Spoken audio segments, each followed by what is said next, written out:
Nikhat, I think we should start now. What do you feel, Dr. Lakshman?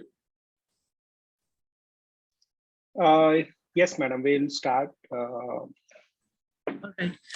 Good evening, everyone. So today we have amongst us Dr. Nikhat Sultana, who is a fresh a DNB pass out from Apollo Hospital, Hyderabad. To moderate the session, we have the senior consultant from Apollo Hospitals, Hyderabad, Dr. Lakshman Reddy with us. Nikhat is going to speak on a very important topic, and that is venous air embolism in neuroanesthesia. Please feel free to make it an interactive session. You may also post your questions in the chat box. And Dr. Lakshman, over to you. Good evening, everyone. So today, Dr. Nikhat Sultana will talk about venous air embolism, and this may occur during any procedure in which an opening in the vascular structure is above the level of the heart, and VA is rarely occurs in any other procedures, but in neurosurgery, it is very common, and it's most common in the sitting positions. So in this topic, we'll discuss about the incidence, pathophysiology, and monitoring, and how to manage it, and how to prevent it. So I request Dr. Nikhat to start presentation. Good evening, everyone. Today, I will be speaking about vascular air embolism in neuroanesthesia. Speaking about vascular air embolism, vascular, we mean that it can be venous or arterial. But the most commonly what we encounter is the venous air embolism, which by definition is are the embolic structures, which is primarily the air which enters into the venous system of the patient, which may lead to circulatory collapse. This will lead to this is the definition of venous air embolism. So what happens? You are not too clear. Your voice is not too clear. Come near the speaker. Am I audible now, ma'am? Yes, audible. Yes. Speaking about the pathology of what happens when the air enters the venous system is once the air entrainment occurs, there is a pressure gradient between the venous opening as well as the level of the heart, which leads to sump-like effect, and this leads to suctioning of the air from the atmosphere into the venous system. So this is the pathophysiology because of which the air enters the venous system per se. If you see what is the cycle which takes place when there is venous air entrainment, if there is a large bubble of air which enters, it goes into the superior vena cava, right atrium, and the right ventricle, and then it causes the severe impairment of the flow through the heart. But when there are small bubbles, they may pass through the right atrium and the right ventricle, but then they go and get lodged in the pulmonary capillaries. When they go and get lodged in the pulmonary capillaries, they can cause either of the things. That is, either they can cause the decrease in the flow through the capillary, functional decrease of the capillary blood, or they may also decrease the ventilation perfusion mismatch. That is making it increasing the alveolar dead space. If they decrease the blood flow, as a result, they leave increase in pulmonary arterial pressure and increase in the central venous pressure. They also lead to increase in the accumulation of partial carbon dioxide and decrease in the blood oxygenation level. This causes a strain on the right ventricle, leading to the right ventricular failure. This, as a result, causes decrease in the cardiac output as well as hypotension. So, what are the symptoms? When the symptoms which are present over here can be very well seen when the patient is awake, but also can be seen when the patient is under anesthesia, like diffuse pulmonary wheeze are the initial start, and the complaint of breathlessness will be the initial symptoms of air embolism when the patient is awake. Cyanosis, hypotension, arrhythmia, Millville murmur, cardiac arrest are the other symptoms which can be seen in patients with when they have a venous air embolism. What are the rate of occurrence? The rate of occurrence varies according to the many factors. Mainly, there are three factors through which we can say that venous air embolism is there. One is it depends upon the procedure which is happening. Most of the procedures which are at the above the level of the heart have a more chances of venous air embolism. Then the position in which the patient is there intraoperatively is also a reason for the venous air embolism to occur.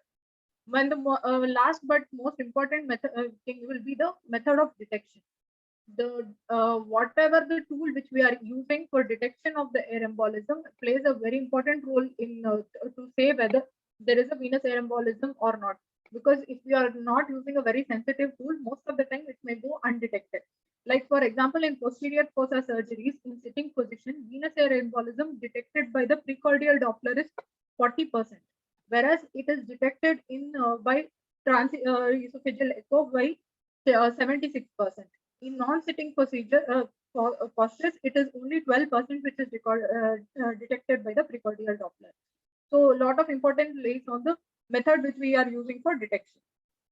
So what are the risk factors? The risk factors for venous air embolism to occur will not only be the amount of air, it will also be the amount of rapidity with which the air enters the circulation. So they have done the lethal dose. They have studied the lethal dose which is required to cause a symptomatic venous air embolism on animals. But for humans, they have just equated it and they have told that it can be around 200 to 300 ml, or to tell it in a per kg wise, 3 to 5 ml per kg will cause a symptomatic venous air embolism. This is more if the amount of air required to cause the symptoms will be less if the vein is closer to the heart. That is, closer the vein entrainment is to the right heart, the smaller the volume is required for the lethal dose. The rate of air entrainment is also important. If the air entrainment is about 100 ml per second, it causes a rapid deterioration. It may cause a circulatory collapse immediately. The reason for the rapidity to cause the circulatory collapse is because it will cause the because of the pulmonary circulation and alveolar interface will be interrupted at that point. The rate of venous air embolism using TEE is 25% in cervical laminectomy, but it is 76% in posterior fossa surgeries, both in sitting procedures. That means cervical laminectomy in sitting as well as in posterior fossa sitting. Detection is 25 versus 76%. So what are the other common situations where we can see TE, where we can see venous air embolism? Most commonly will be the tumors, where there is parasagittal and thalassemia meningiomas or the posterior fossa tumors. In children, we commonly see craniosynostosis correction procedures. Venous air embolism is also seen in the pin site when they are putting the pins. At that point, from those sites also venous air embolism can happen. In spontaneous ventilation, there is an increased risk. As the first symptom would be breathlessness, the patient has a feeling of doom, so they start to hyperventilate. At that point of time, there is a fall in the gradient, and more air gets entrained inside the vasculature. During the deep brain stimulator placement, as a patient is having a spontaneous breathing, even at that time we have a 6% incidence which is detected via the Doppler. Whenever there is a heart a procedure where the procedure site is elevated beyond the level of the heart, the chances are high. Then the laparoscopic surgeries, cesarean sections where they exteriorize the uterus. These are all non-neurosurgical procedures, but these are also the conditions where we can see the air embolism. Vascular access procedures. When we are inserting, especially when we are inserting a central line, at the time of insertion, when we have a tendency to stop the ventilator during the insertion, that is also a common. That is also a time when there can be air embolism. In the same way, when there is when we remove the central line, at that time also, while removing, there is a chance that the air can get sucked in through the open lumen and cause air embolism. So it is very important to keep a patient in the Trendelenburg position and increase the right atrial pressure while doing this vascular access procedures. When we are putting an epidural catheter insertion with loss of air technique, unknowingly we keep injecting the air which through the epidural plexus goes into the system and may cause venous air embolism or arterial air embolism. In general, vascular air embolism takes place at that point. During insertion of intra-aortic balloon pump, or when there is intra-aortic balloon pump in situ also, there is a high chance of air embolism happening. During kyphoplasty or vertebuloplasty, when the needles are uncapped for a longer time, there is a very high chance that air entrainment takes place. pressurized fluid delivery system, especially when you want to rapidly deliver the fluids or when you want to rapidly transfuse the in case of high blood loss and all. At that time also there is a, if the system is not de-aired properly, then there is a very high chance of air embolism. During radical neck dissection, especially when the shoulders there is a pad under the shoulder, when the shoulders are upright, shoulders are at the higher position than the heart. In a small injury to the veins, or even when they're doing the neck dissection, there is a very high chance that the air will be entering into the system. So, what do you say about the neurosurgical risk factors, especially when when the patient is in sitting position? There are three categories which we say in this: low, medium, and high risk. In the low risk, the place of injury for the venous system is very well seen, and the proximal and distal end are at a constant pressure.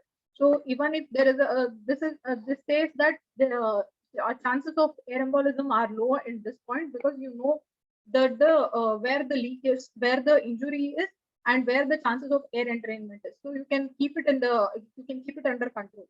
Whereas when medium risk is there, you are not able to see the site of injury in the venous system, and there is a very high chance that the air can keep getting slowly entrained into the system, and we will not know until we see it in the detection whatever we are using at that point of time. So to know where the air leak is, we will have to press over the jugular veins. Only at that time, because of the increase in the venous pressure, we will be able to locate it. When we talk about the high risk, it is when there is positive pressure during inspiration and negative pressure during expiration. There is a constant sucking effect of air from the atmosphere during the sitting position. So what is the cascade which takes place once the air enters the venous system is, once the air enters the venous system, it goes into the pulmonary circulation. Once it enters the pulmonary circulation, it will cause a strain on the right ventricle, which will in turn increase the pulmonary arterial pressure and decrease the venous return, and as well as decrease the cardiac output, leading to circulatory failure.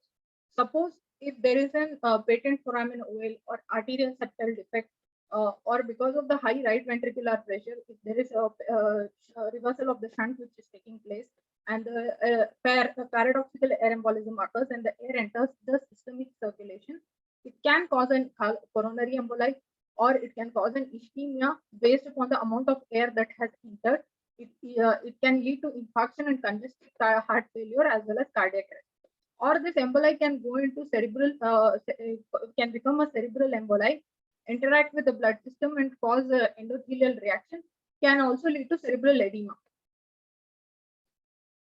To know about air embolism, we have to have a detection.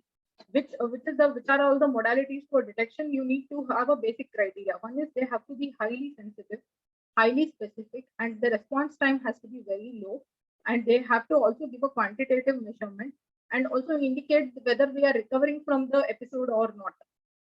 So ideally, precordial Doppler along with end-tidal carbon dioxide monitoring meets the requirement. That is, when we use both this in combination, they satisfy all the five above. So based upon various methods available for detection, transesophageal echo is the best, which will detect even 0.02 ml per kg of air. But the only drawback with that will be that you will have an expertise required, and in certain conditions where you have varices and you cannot use it, and because it is very invasive, it's the drawback of using TE. Whereas precordial Doppler, its sensitivity is very high. We can know it up to 0.05 ml per kg of air, and it is not invasive. So that gives an advantage of using a precordial Doppler. But getting the window in an obese patient becomes difficult, and especially once the patient is positioned and if there is a displacement, it becomes difficult to reposition it again. There can also be interference when we give mannitol, or using the electrocautery can also cause interference. Pulmonary arterial catheter, though it is not specific, still it can detect up to 0.25 ml per kg of air when it's present in the heart, in the right atrium. It has a fixed distance and small orifice. Transcranial Doppler, it has got a very high sensitivity, But the only thing is limitation will be the expertise required, and the fixing of it once if it gets shaped, then it becomes difficult to re-establish it during the procedure. End-tidal nitrous oxide is a very good indicator, though non-invasive. Only thing is that it can be interfered when you are using using nitrous oxide during the procedure or during hypotension. All it requires is a gas detection in the monitors which we are using. Same with the end-tidal carbon dioxide. Though it is one of the delayed response. It occurs in a bit later compared to the other procedures, other indicators. But it can also be disturbed by if the patient is having a pulmonary disease which is non-specific, or if the patient is having a low cardiac output or hypotension along during or before the venous embolism. Oxygen saturation, ECG changes, all these are late changes which can be seen. So most common sources of critical venous air embolism will be major cerebral venous sinuses that can be transverse, sigmoid, posterior half of the sagittal sinus. These are non-collapsible due to dural attachment, because of which they are under constant chances of sucking in the air from the atmosphere. Air entry can also occur through suboccipital musculature, that is the emissary veins, and through diploid spaces of the skull, through cervical epidural veins. Air under pressure in ventricles and subdural spaces enters the venous system via CSF fluids. So, this is a pictorial representation of what happens when the air gets infused. So, as the air gets infused, first it is detected in the cardiac echo and Doppler. Then we see the fall in the increase in the fraction of nitrous oxide, increase in the pressure of pulmonary arterial pressure, increase in the partial carbon dioxide pressure, increase in CVP, and in the last we can see the changes in the ECG, esophageal stethoscope, and respiration. Whereas during the process of entrainment, there will be initially fall in the partial pressure of carbon dioxide, fall in the end-tidal carbon dioxide, and then cardiac output and blood pressure will drop. After that, only there is a reflection on the regular monitors which will include the ECG pulse oximetry. So once we have detected the air embolism, we also need to know the grading, whether it is to what grade it falls into. So this grading, there are multiple scales which have been suggested for grading of the venous air embolism. So in the first one, they use the Doppler sounds, change in the Doppler sounds to grade it. For in grade 1, there will be initially first change in the Doppler sounds. In grade 2, along with the change in Doppler sounds, you will also see 40% of fall in the end-tidal carbon dioxide. In grade 3, there is along with the change in the Doppler and fall in the end-tidal carbon dioxide, you can also aspirate air, which is evidently seen through aspiration through the arterial catheter. And in the grade 4, there is a combination of all, along with the hypotension and 20% changes in the 20% changes in the heart rate and the fall in the blood pressure at that point. So how do you see about the fixing of the Doppler? If you are precordial, or if you are fixing the Doppler probe, precordial Doppler, it has to be placed on the right sternal border, ideally between the second to fourth intercostal spaces. And once you have placed it, you can check it by the method called as Tinker's test, where you will be pushing an agitated saline, and you can see the characteristic change when the pushed saline reaches the right atrium. This, when you are able to appreciate the change, this is when you can say that you have placed the probe appropriately. Girard scale for venous air embolism is the most commonly used scale. What here they are using multiple hemodynamic parameters along with the precordial Doppler. So in grade 1, you see only change in the precordial Doppler because it picks up even 0.05 ml per kg of air in the system. But there is no hemodynamic alteration at that point. In grade 2, it is not only change in the precordial Doppler, but there is also increase in the pulmonary arterial pressure. More than 5 millimeters of mercury change will be there, as pulmonary arterial catheter picks up at 0.25. But there can be there can be no change or decrease in the carbon dioxide, more end-tidal carbon dioxide of more than 3 millimeters of mercury. So in the grade 3, you will see the changes in the blood pressure will decrease and the heart rate will increase for more than 20%. In grade 4, the blood pressure will decrease and the heart rate will increase for more than 40%. And in the grade 5, there will be complete circulatory collapse. When you are using a transesophageal echo, you can directly visualize and measure the amount of air which is present in the right atrium. So based upon that, you gave it a grading of 1 if there is a single gas bubble in the right atrium or right ventricle or on the outflow tract. But if the gas bubble is less than half the diameter of these, then it goes to grade 2. If the gas bubble is more than half of the diameter, then it goes to grade 3. But if the gas bubble is occupying fully the right atrium or the right ventricle or the right ventricle outflow tract, they give it a grade 4. So these are the few echo pictures which show the air in the right atrium. So here you can see there is a evident difference between the visualization in the left atrium and the right atrium. You can see that there is the air in the right atrium. Similarly, here in this picture, if you see, there is the air in the right atrium as well as in the right ventricle. This here there is a paradoxical air embolism which has occurred, and there is a visualization of the air even in the left ventricle.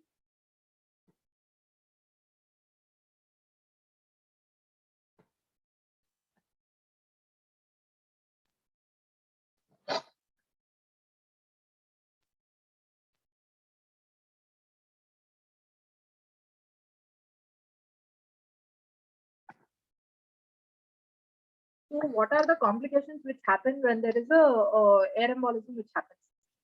There is when the air embolism happens, there is a sympathetic reflex vasoconstriction. This can be because of the release of the humoral mediators like serotonin, reactive oxygen species, cytokines. Then all these things will cause vasoconstriction at that point of time. And also there can be predominantly it can also cause pulmonary vasoconstriction. And also the release of serotonin will also stimulate the J receptors, causing a Benzalgeric kind of reflex where there is apnea, bradycardia, and hypotension, and also bronchoconstriction. In the this will be the as a response to neurogenic response to release of inflammatory mediators. This all can lead to hypoxia. And then there is an airlock in the space. Airlock if there is when the air enters the right atrium, it can block the flow of blood from the right atrium to right ventricle, causing the airlock. For this, you have to put the patient in the partial left lateral position to release the airlock, because the airlock can cause complete circulatory collapse because failure of the blood to flow into the ventricle. Because of the increase in the pulmonary vasoconstriction and increase in the pulmonary vascular resistance, there is a lot of strain on the right ventricle, because of which it can go increased strain. It can go into failure, and it can also have ischemia because it blocks the right coronary arterial supply. The thrombocytopenia, which also can occur, this is due to the air combining with the platelets to form a complex which releases thrombexin A, which is more vasoconstrictory. Formation of this complexes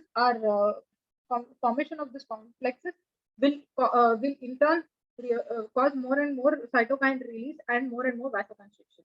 When the air will go into the cerebral ischemia, when the air will go into systemic circulation, it can cause cerebral ischemia, embolization, cerebral edema.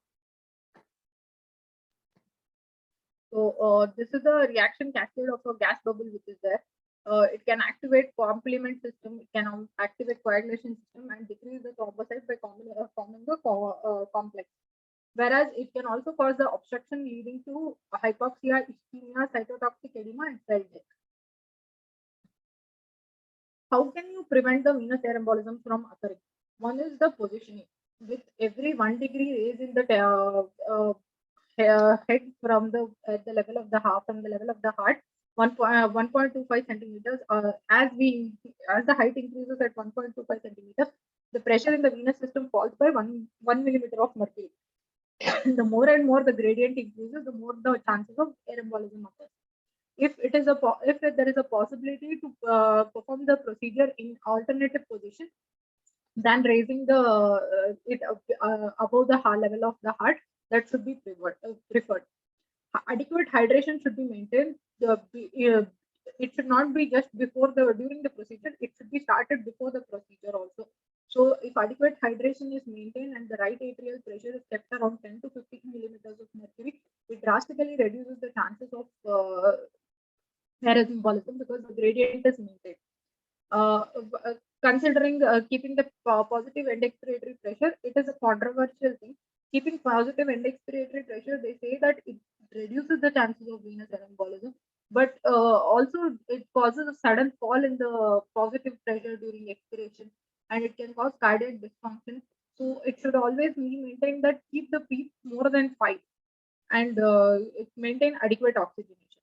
Use of nitrous oxide should be nitrous oxide should be judiciously used where there is a very high chances of air embolism. Better to avoid nitrous oxide just in case there is a air entrainment. It will not increase the it will the bubble whatever the air has increased. It will not increase in size once it is entered due to nitrous oxide presence. So treatment part, what do we do for the treatment? Initially, as soon as one of the modalities is detecting that there is air embolism present, first thing to be done is to notify the surgeon so that they can flood the surgical field, or if there is an evident bleeding site or evident opening, they can close it from where the entrainment is taking place. If they are finding it difficulty to find the entrainment site, what we can do is compress the venous structure, jugular compression, that will help them find the where the opening is. If when along with that, the aspiration of the entrained air can be done. Then turning the patient to partial left lateral position, that is called the Durant maneuver, prevents the air lock, and it allows it prevents the more increase on the strain on the right ventricle and lets the blood pass through the right atrium to the right ventricle. Turn off the oxygen and maintain the hemodynamic parameters.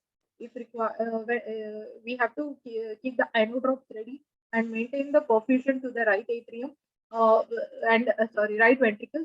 Phenylephrine is very useful to maintain the perfusion to the right ventricle because it keeps the flow to the right coronary artery present. Hyperbaric oxygen therapy is also an option. This can be done post procedure if there is a massive air embolism. Reason for using hyperbaric therapy, especially after when used less than 6 hours, has shown good results. Reason being that it helps the air to diffuse out quickly. So once if you are starting the hyperbaric oxygen therapy within 6 hours, the patient's air diffusion will become fast. But more than 6 hours to 24 hours also has been shown to be useful. So maximum of 29 hours of hyperbaric oxygen therapy prevents ischemia to the other parts in case of air embolism. So if we are during the procedure, if we want to aspirate the air, we have to put the catheter in an appropriate place. So what we have to do is we have to the insertion of the catheter for aspiration has to be ECG guided. You can use lead 2 or lead 5 for. You need to be louder. Okay, ma'am. You need to insert a venous catheter. I can't hear you. Now, ma'am. Hello, ma'am. Can you hear me now? Not audible.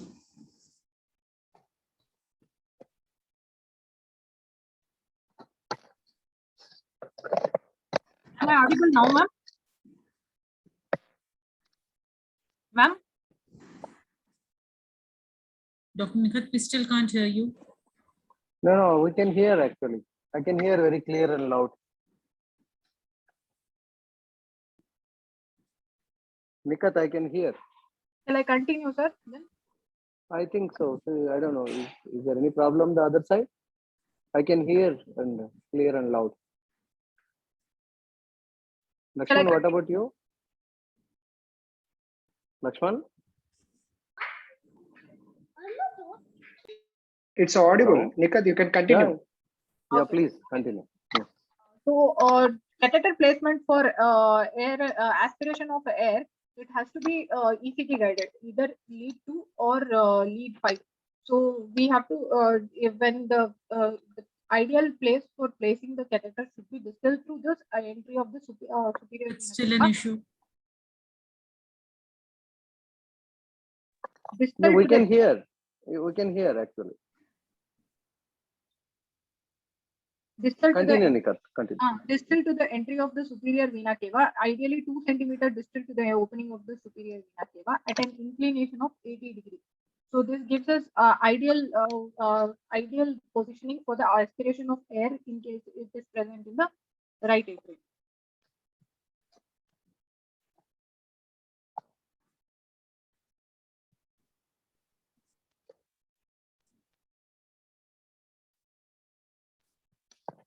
Probably some issue with your connection or something. No, ma'am, I can hear, ma'am. My slide is not changing now. So these are the few CT scans of patients with air embolism in the detected. So the arrows point at the air present. These are all micro air embolisms which have not caused diffuse changes other than the first CT where there have been where there is cerebral edema post the embolism. So I can't hear you. So there are 2 articles, one related to the critical care and the other related to the management of air embolism during the procedure. So this one is from the American Association and the other one is the Critical Care Association. I have taken all my things from these 2 articles. Okay, so it was towards the end. Dr. Lakshman, would you like to add up onto it?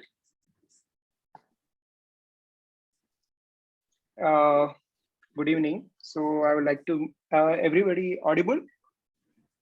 I think, madam, is it audible? Yes, Lakshman, carry on. So to summarize, so vascular air embolism, like venous air embolism, is not uncommon in neurosurgery. And as it said, many of the journals and articles said it is up to 70% in the sitting position, but it is not always complicated and life-threatening. But if something massive happens, it is a life-threatening. So depending on the modality we use, like TE or ETCO2 or Doppler, the amount of air we can detect. So mortality is around 1 to 3% in neurosurgical cases, especially sitting positions. So to summarize, as an anesthetist, we should be very vigilant during any positions that surgery is above the heart, especially sitting positions or reverse tendon-lumbar positions or head-up positions, or sometimes in the prone positions and the posterior fossa surgeries in surgeries like that. So, and you should be always watching the surgery, especially when they are near the dura or the other sinuses or some when they are doing any fresh. And the most important thing, you should always remind the surgeon or assistant surgeon to continue irrigation. So sometimes they continue with their surgery without irrigating, and we should be vigilant during that one. So first thing, when you are doing for the sitting position, the pre-op counseling of the patient is very important. Most of the patient don't understand why the patient mortality happened, why the patient is not waking up.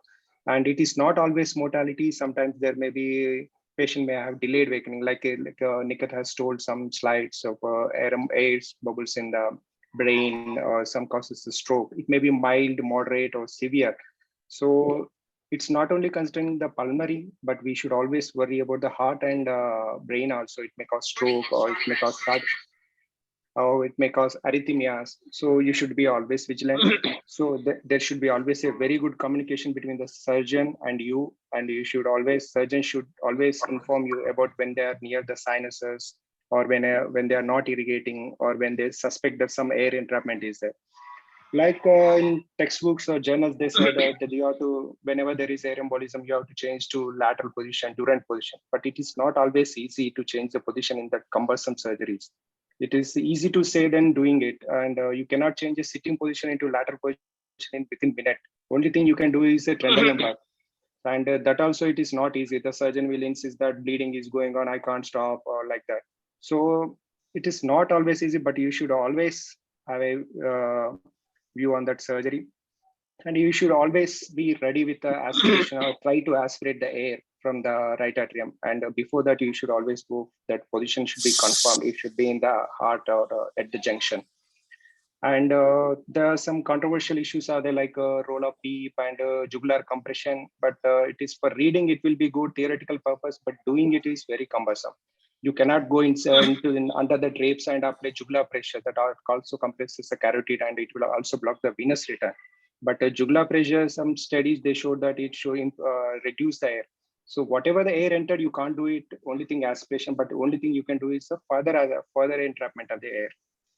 And so you should be always ready with inotropic support. And whenever you suspect that patient, there is a high suspicion is there, avoid nitrous oxide. Be on the safe side, avoid nitrous oxide. You can use TIVA, you can use other agent, air and oxygen only. And sometimes there's high concentration of oxygen is helpful. And reduce the positive pressure ventilation. And so sometimes if there is so first thing, whenever air is there, you try to aspirate. If you cannot do it, do the Trendelenburg position. And if there is still airlock is there, pulmonary circulation is not happening, then you do the CPR. CPR, say some studies show that you can unlock that and increase the cardiac output. You should always have in mind that it's not always air embolism. Whenever there is a hypertension and fall in ET-SpO2, you should always think about other causes also, like myocardial infarction, arrhythmias, or sudden hypertension, reduced preload or afterload. So anybody would like to add any other points? Madam? Dr. Vasudha, ma'am? Yes, Dr. Lakshman, I'm sorry, I had a connection problem at my end actually, and I was continuously asking people to, I'm sorry about that. Yeah, ma'am, you can add some points. Anybody having any questions, you can ask. Yeah, we have not received any question in the chat box as yet. I would request the audience to please interact. In case you have questions, please come up. So how many of you are using T in your operating theaters during the sitting position? Anybody using the T? Actually, we use T only at AIMS. After that, I haven't used. Yeah, outside institutions, it's very difficult. Even NIMANS also, there is no T in the operation theaters. Yeah. So and the T also, they say that you need to continuously watch. I don't know. I'm not experienced that. I use the Doppler and ETCOT. That's all, ma'am. No experience with the T. Yes, actually, hemodynamic instability. I mean, continuous T when we used to use in AIMS, we used to catch a lot of venous air embolism. I mean, embolism is present in most of the cases who are undergoing sitting tracheotomies. But whether it is hemodynamic, it is causing any hemodynamic instability. That is the question. I mean, clinically significant venous air embolism is seen in only, I mean, I don't know the incidence. Anybody has an experience would like to share? Barkha is here. Barkha. Can I say something? Yeah, please go on. Yes, sir. Please, sir. We have been using tea in all the patients, and one of the advantage of tea is that suppose you are relying on the ETCO2. ETCO2 will come later on, but if you know that air embolism, you can inform the surgeon. So early recognition of the air embolism, T is the best. And when it is disappearing, like, the surgeon gets relaxed, but ETCO2 will take time to come in. So this is one of the advantage I found. You inform the surgeon very early so that he's. Number two, when you're pressing the neck, jugular compression. So when I'm doing that time, they put the wires, NIM monitor, facial nerve monitoring. So when you're putting the hand, you might disconnect those wires. So you have to be very careful. So what we do when they are putting the wires, I know from where I have to put the hand, so I don't disturb those wires, because if wire get disconnected and he's touching and he's not getting the stimulus, then it is a little bit tragedy, So one has to be careful here. So from question from my side, sir. So when you're looking at T, when do you intervene that? When you think that we have to intervene that one, because it's air is always seen something 76%. They say that, but when do you intervene in that situation? See, when they are opening, you have a normal look at the T screen, how it looking. But when they started, the floating floating like radio opaque this thing comes in the right atrium, you are very suspicious. You have to inform it was not there. Why it is happening now? Either it is Okay. artifact or so any difference between the first screen and the later on during the entire you should be suspicious on that. So you don't wait for the hemodynamic changes yet. No, we don't wait, because it will be tragedy then. What I'll suggest, when you're putting the tea, just put the 5 or 10 cc of saline. How it looks, the same picture will occur when the air embolism occurs. Okay, thank you. Yeah. So we have an experienced person. Any questions to the sir?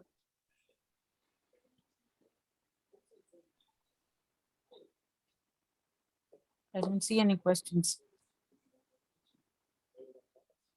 Anybody else would like to share his or her experience? And one of this tea, I found once there was an ulcer on the tongue. Yeah, there's reported complications of the tongue swelling and. Is very commonly seen, yeah. And secondly, this we put the bite block, so that there was again the ulcer on the tongue, lip also. So because during when they are stimulating, you are twitching the facial nerves, and many times that bite block can come out. That is a sharp edge, and that can cause the abrasion on the lip. Okay, so we have anybody using the end-tidal nitrogen, ma'am?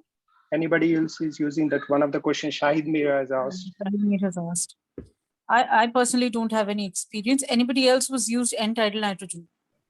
I think nobody. I think if you got the blood gas analysis, and if you tell the company, I want to see the nitrogen also, they will put the module in that and see how much is this thing. But we are not doing it. Okay. Have you used TCD, sir? No, we are not using, because intraoperative is very little difficult when they are operating. Intraoperatively, we are not using it. Okay. Vasudha, ma'am? Yeah. No, we haven't used TCD for venous air embolism as such. Only theoretically read it, yeah, but we haven't used. Okay. And if you are alert enough, once I aspirated even 140 ml of air. But if you are in the early stage, so there was no problem at extubation, but one should be alert. Yeah. They are particularly doing the craniotomy at that time. Yeah, that's the most important. Actually, we have to be aware of the complication so that we may act timely and prevent complications further. Yeah. We have at Apollo, we had air embolism complications, and I think Dr. Shekhar Reddy will elaborate about that. I think we aspirated air through air also for that patient, some international patient, and she went into hypotension, and finally she recovered and discharged. Sir, Shekhar sir? Yeah. Sir. Good evening all. Actually, see, the experience, the Lakshman was there for this case, but earlier, before you joined our team, I had 2 instances where one was in sitting position. The other one, patient had a skull base fracture. It was an emergency case.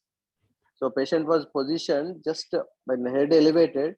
Before the craniotomy was done, patient had air embolism. So when the head up, the patient, we lost the patient actually, could not save the patient. The other one was in a sitting position, and it was not fatal air embolism, but it was significant air embolism, I can say. So we detected with ETCO2. Why? Because actually we didn't have TR precordial Doppler. So we till now also we don't have. We detected with ETCO2. ETCO2 suddenly dropped by 10 mm of Hg. So we took all the precautions while positioning the patient and everything, but in spite of that, we had immediately we shifted the patient into Trendelenburg position actually. So head down, and asked the surgeon to pack the wound. And sir, fortunately, after half an hour, everything settled. Patient was recovered, and we could complete the surgery. And the patient was extubated safe without any deficits or problems. So as mentioned, see, you need to be cautious and on toes to detect the air embolism, so usually you will not have any fatalities if you are cautious. If you are just relaxing, definitely it will be difficult to save any patient. Yeah, this is what I want to add. We have another question, Nikhat, if you could answer it. How much of air has to be aspirated through the central venous catheter? And how do we know we've aspirated the air entirely?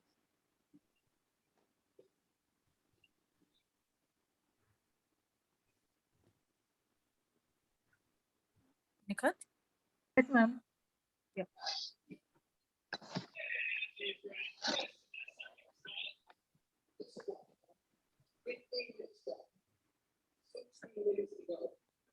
Actually, it is not how much of air you are aspirating. You have to aspirate, and you see that when you're able to aspirate the air when in your syringe, it comes as a blood mixed with the air.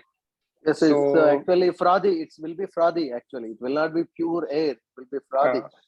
so You will it is aspirate about 100 ml also sometimes, but in that don't know how much air is there actually. and it is not that you are always going to aspirate completely. You have to aspirate, try to aspirate when the patient, till the patient is hemodynamically stable, blood pressure increase, when you get the inotropic support, when you change till the patient change the position. Once the patient is stable or when the air becomes diluted, the patient slowly recovers. But the pathophysiological, those inflammatory response will take time to come down, like pulmonary edema, vasoconstriction, pulmonary hypertension. It will take time. So patient will go for an inotropes and ventilator for a few days with whenever there is an air embolism. That's what happened with our patients. I think from T only you can make out whether air is still there or no. So I think that Yeah, just judgment from the T. yeah, that's only from the T we can see. But if you're without T, you have to aspirate. And That is that's right. Yeah. Yeah. Return of hemodynamic stability may be the endpoint, actually. yes. Anything else? No, I would like to add few points about the positioning for sitting position. Actually, when we position the patient in sitting position, the legs will be elevated and knees will be almost at the level of the patient head. So when you do that, so you will be maintaining adequate level and proper hydration and all those things, as Nikhat has mentioned. So I think you can prevent and detect things. Mhm.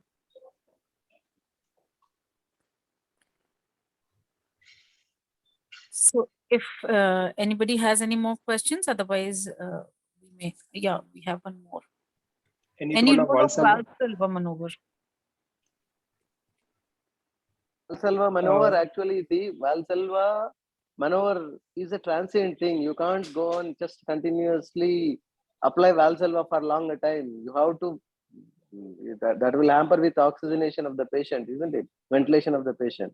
Valsalva maneuver is the expression against a closed glottis, or you just keep the back pressing. And so the moment immediately you release, that will again suck the air in. So you need to change the position of the patient immediately.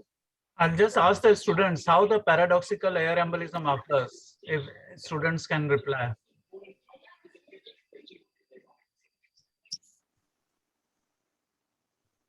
Can anybody reply? Answer? How the paradoxical air embolism occurs during the venous air embolism? So paradoxical air embolism can happen if there is a patent foramen level, or if there is a ASD, or if the patent foramen level which is seen about in 20 to 30% of the patient, and which may lead to increasing in the shunt through the foramen oval, then there can be a paradoxical air embolism. Or the small air bubbles can also go pass through the circulation and also can cause the paradoxical air Which embolism. circulation? Pulmonary circulation, sir. So transpulmonary air embolism, transpulmonary passage of the air going into the systemic circulation. Yes, sir. One is patent foramen level, and also they can pass through the transpulmonary also. They're very small particles, small bubbles. So here comes this disadvantage of the PEEP. If you're putting the PEEP and when you're giving the Valsalva, there is always chance of the transpulmonary air embolism, this paradoxical air embolism happening. Okay.